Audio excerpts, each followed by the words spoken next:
I came to North Tyneside today because I probably wouldn't be here without North Tyneside and this part of England. My grandfather was a Holocaust survivor, and when he was first given the chance as a child refugee after surviving the war, having his 5 sisters and his parents murdered, this is the place that gave him sanctuary. I'm standing on the ground in this community, and it was a community that responded, and above all else, gave him a chance. And you know, it's important for a number of reasons, some of which are obvious. Perhaps the most basic one, which we should never get tired ever of reminding ourselves and our friends and families and beyond the reaches of our community, is that, you know, for those who forget history or doomed to repeat it, and despite the Holocaust, as we know, tragically and appallingly, that's what's happened time and time again. But the more events like this we attend, the more young people that come, that listen and hear, I think the more optimistic we can be. And today in North Tyneside, the thing that was so amazing and disarming was just the wealth of young people that were listening and hearing. I was completely moved and disarmed by it. What a joy and a privilege it was to be part of that community. And you know, secondly, because this is also a story of optimism and really what community can do when it really means it, when it really hears and listens to one another, seeks to commemorate the past and to teach it to our children to make a better world. And although this might be a small community, that's what's happening here in North Tyneside, in a microcosm. I'm going to take away my experience in North Tyneside. It's going to become the way in which I will judge and I think probably evaluate other communities.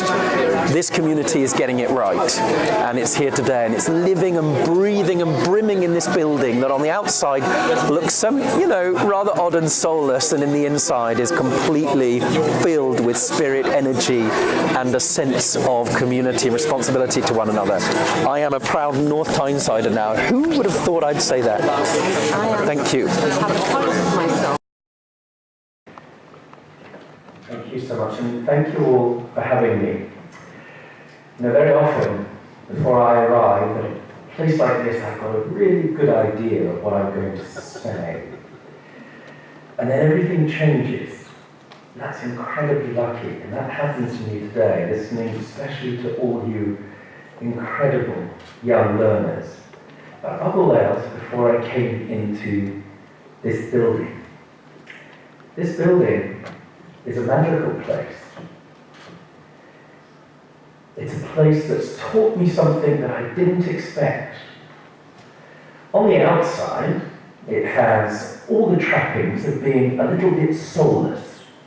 Here it is, in a business park, indistinguishable from other buildings where commercial activity is going on. And so what I did, like lots of other people, is make an assumption about the space and what was inside it. I assumed if it was grey on the outside, it must be equally bland, equally soulless on the inside. And I was wrong.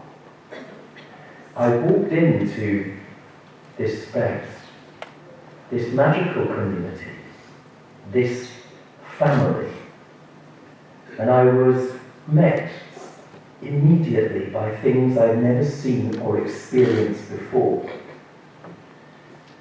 By a pledge to remember, by a diverse group of young people expressing a clear and bright and hopeful commitment about the future.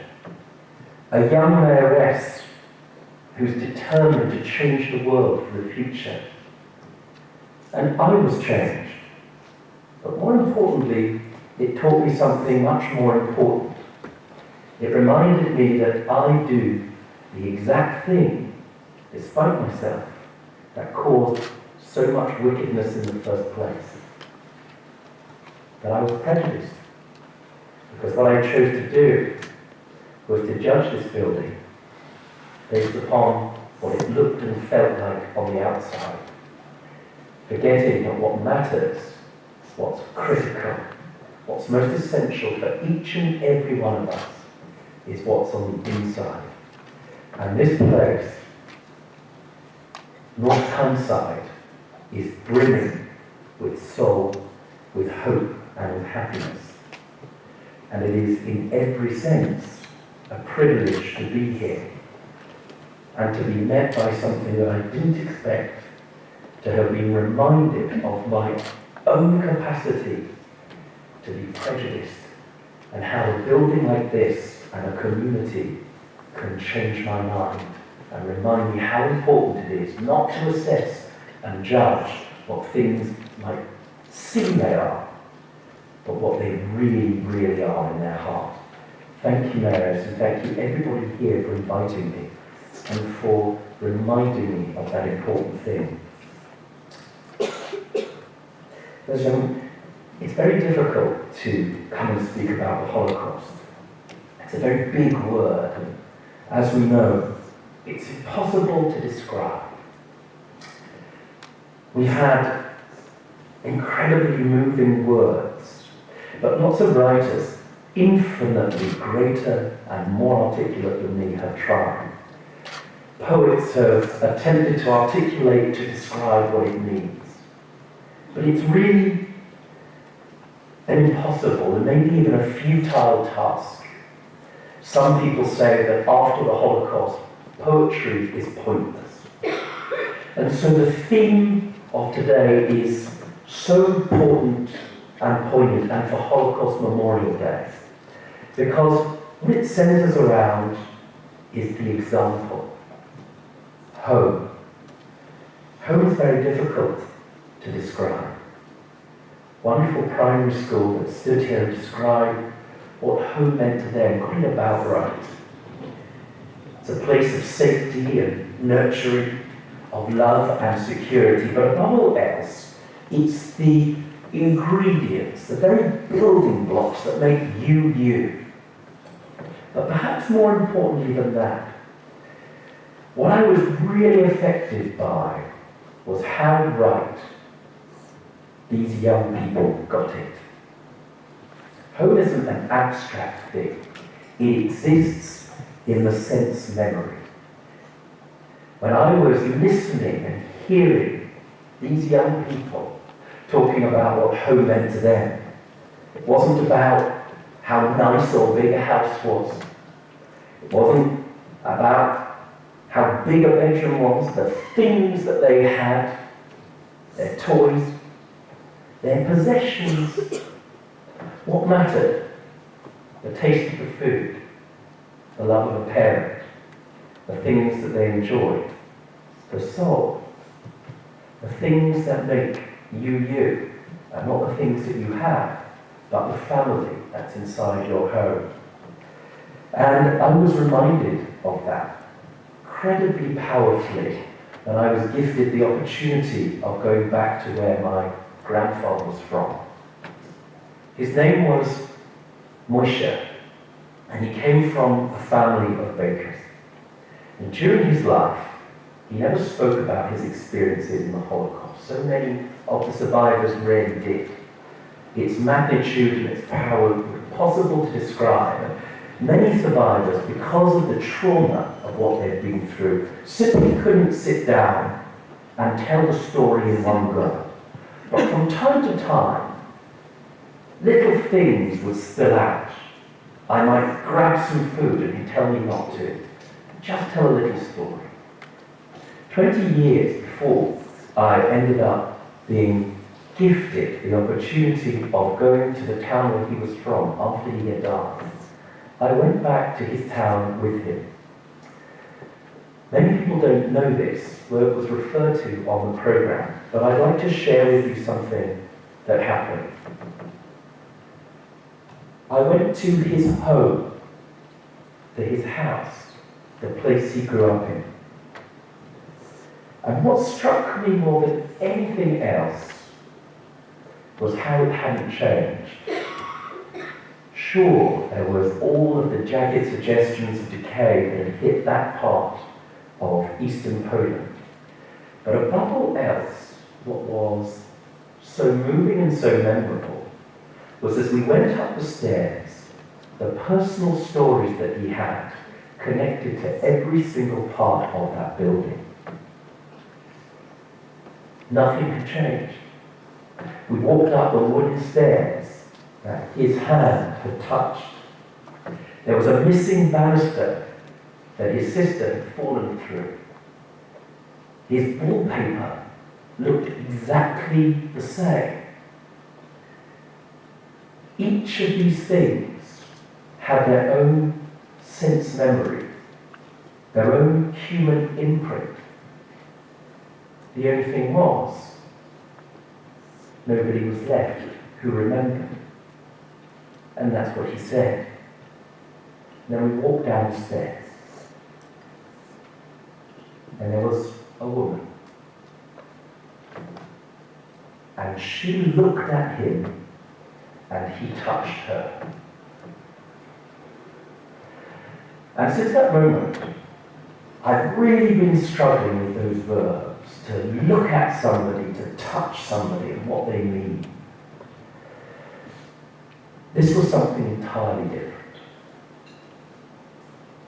It turned out that this woman, about 5 years or so younger than my grandfather, had in fact been the daughter of the only non-Jewish family to have been in this building, a building that had over 40 Jewish families, and that she had survived the war. There she was, standing there, looking at my grandfather as he immediately touched her. She hadn't known that he'd survived, and there he was, standing there with his 2 grandsons and his daughter. And in that moment, they said absolutely nothing to one another. There was too much to say. It was impossible to describe, but he looked at her and everything and nothing was said. Too much. But in that moment, there was hours of memory, hours of family, hours of history. It was the truest and most articulate expression of what the abstract was, what it is. And it's never been repeated. I've never felt the same. It was that moment of human connection where whatever your religious view, however you feel about the world, where the divine is and where it was. Because they knew each other. Because they were family. And because my grandfather, in that very moment, I knew what it meant for him to have been ripped from home. She was his home. She had been his family. She drew him immediately back to that place, to that space. And what a place it was. And I especially now want to address this to these young learners who have been teaching me so much this morning. The place that my grandfather came from was brimming with young people like you, full of hopes, ambition, and boy, I'm not sure it's just North Tyneside, but boy, what talent. And above all else, when we listened to you describe the future and the hopes and ambitions through the words of Anne Frank, a clear idea of what they wanted to do.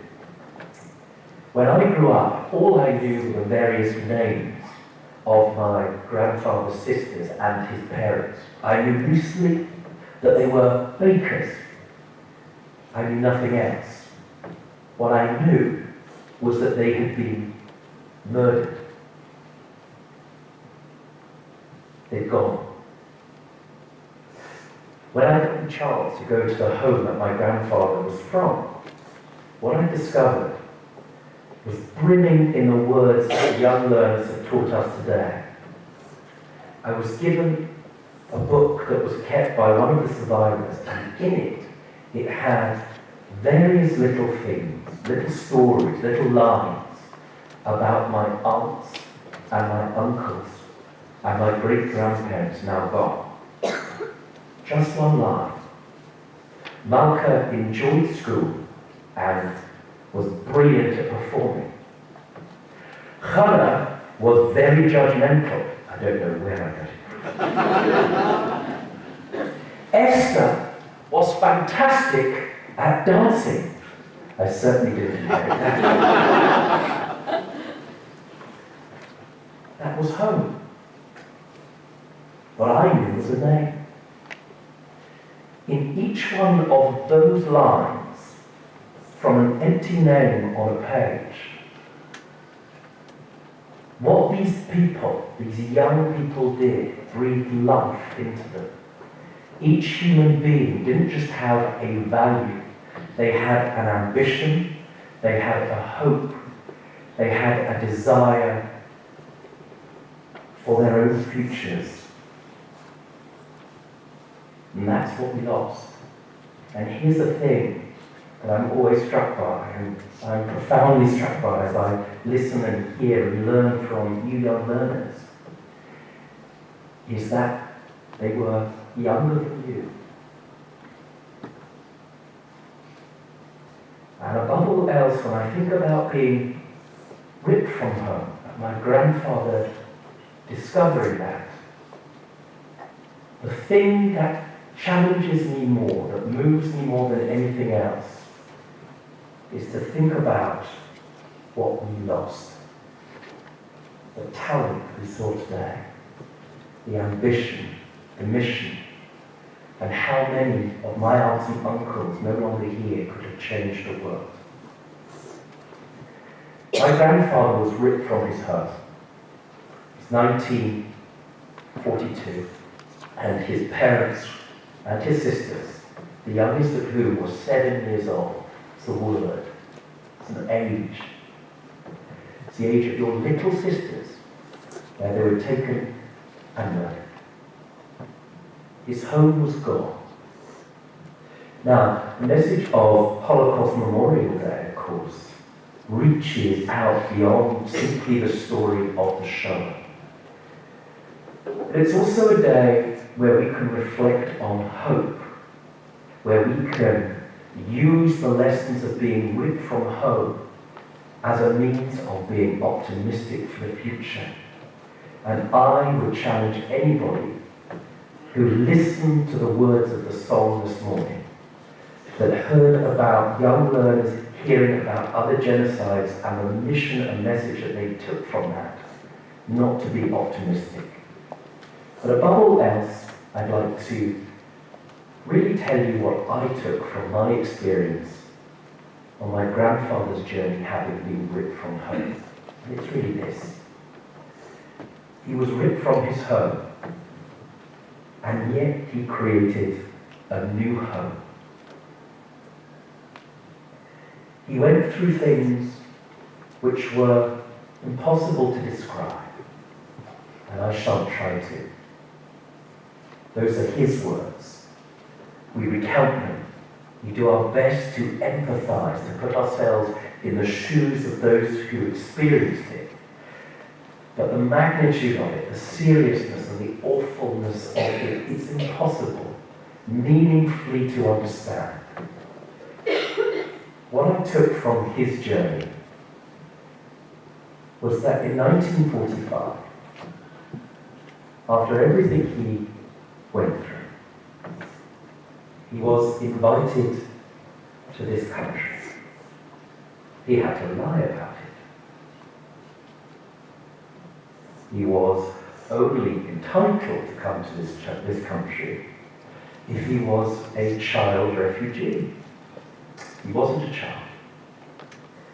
Neither were huge numbers of those that came to this country under that statutory program either. And now I'm addressing the adults. He lied. He cheated his way in here.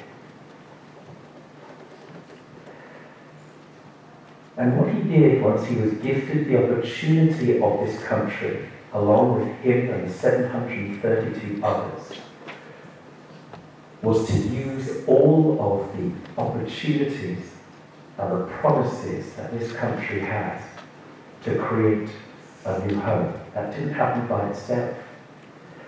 And part of the reason that I came here today from London is because that opportunity started in Windermere and was a tradition, it's important to remember, that was founded here in the Northeast. A culture and a community which people don't know enough about, and I plan to change that have always understood for generations, even prior to the Holocaust, that if you offer England's rich promise, democracy under the rule of law, if you apply our traditions of hospitality, welcomeness, and openness, you can not just be a safe space and a new home, but you can above all else provide the gift of promise in the future. And that promise ultimately results in the most extraordinary wealth. What's that wealth? The wealth of the talents of all of the young people that my grandfather was amongst, and how they used them in their communities and beyond. My grandfather was torn from his home, and he and the 732 others that came to this part of the world were gifted a chance. But above all else, what they were gifted was the richness of a new place. They built new families. They built communities. They became doctors. They became bakers. They became business people. They became politicians. They determined more than anything else that they were going to stand up to hate. They determined more than anything else that even though they'd lost their family, they remembered that it was possible to build a new one. But to do that, you needed to be safe. England, Britain, the Northeast provided them with that safety. I'm here today because of this part of the world. I'm here today because of this region.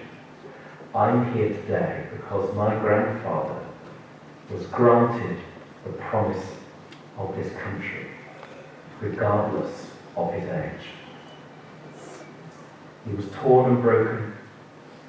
He was taken from his home, and he built a new one.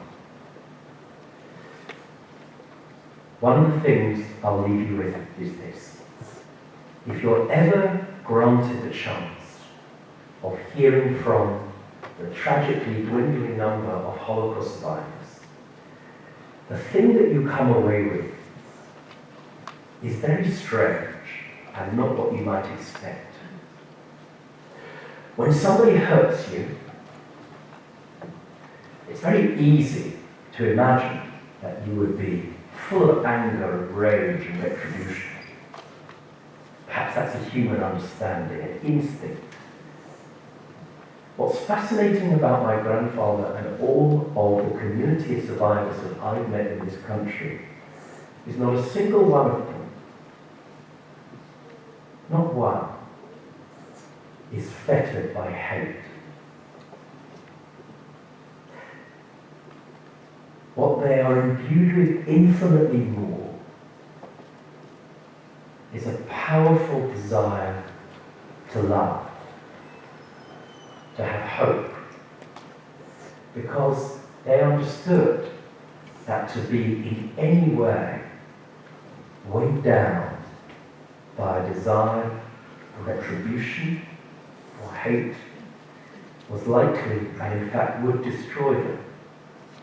And so they built their family here, full of promise and full of hope. It's that hope and that optimism that I take away today. Not just because of so many of the young people that I've heard, that have listened, that have understood, and who themselves are witnesses today, not just to my grandfather's story, but so many others as well, that they, young learners, have a responsibility never to allow others to be ripped from their home, and that where people are around the world, you have the chance to help people find and build a new one. The future can be bright despite the bleakness of the past. It is absolutely the case that we have not learned the lessons of history. Perhaps we never will.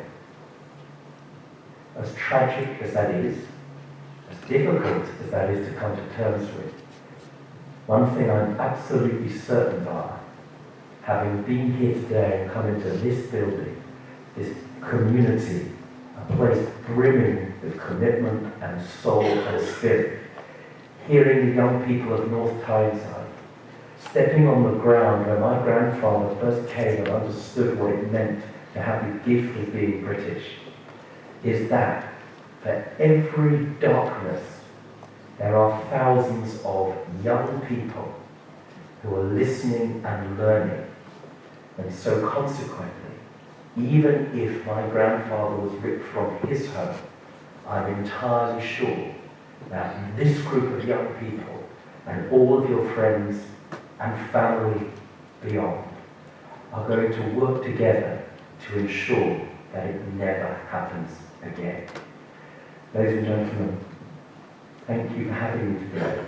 Thank you for gifting me the chance of being in North Tyneside. I am a proud North Tynesider. I'm going to be taking the message and the lessons and the commitment that this community has, not just to memory, but to one another, and sharing it with as many people as I can. And lastly, thank you, young learners, for teaching me so much today. You are our hope, you are our future. I know for sure that each and every one of you will have the courage to be somebody that will make sure that prejudice never ever wins. Ladies and gentlemen of Tyneside, thank you so very much.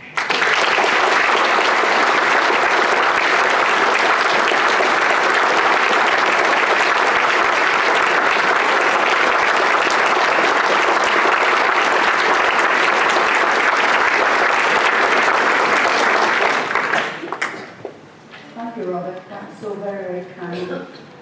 And thank you for sharing your story with us. And I think it was really, really appropriate, particularly of the human today.